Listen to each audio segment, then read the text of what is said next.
breaking news right now from the Caribbean. The Cuban Coast Guard killing 4 people today aboard a speedboat that's registered in Florida. The Cubans say they approached the boat off their north coast asking for identification when the people on board, described only as aggressors, opened fire first. All of this is being watched very closely, not only because of U.S. and Cuban history, but also present tensions, including a U.S. oil blockade on that communist island just 90 miles off the U.S. coast. Let's get right to correspondent Christian Benavides with what he's learning tonight from Miami. Christian, good evening.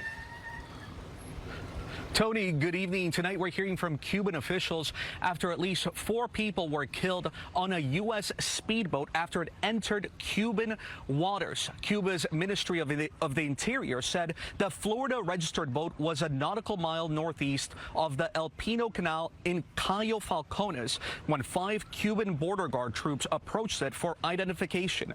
Cuban officials claim those on board opened fire first, injuring a Cuban commander. Border guards, Cuba says, returned fire, killing 4 and injuring 6 others. The injured were evacuated and received medical attention. It remains unclear whether any U.S. citizens were on board the speedboat or why it entered Cuban waters. This incident comes amid already heightened tensions between Cuba and the U.S. as Washington has blocked nearly all oil shipments to the island and threatened tariffs on goods from any country that tries to ship oil to Cuba. Now, Secretary of State Marco Rubio has confirmed the shootout and says that they are trying to get into Cuba to get access to determine whether any U.S. citizens were on board and, of course, to verify the information coming from the Cuban regime.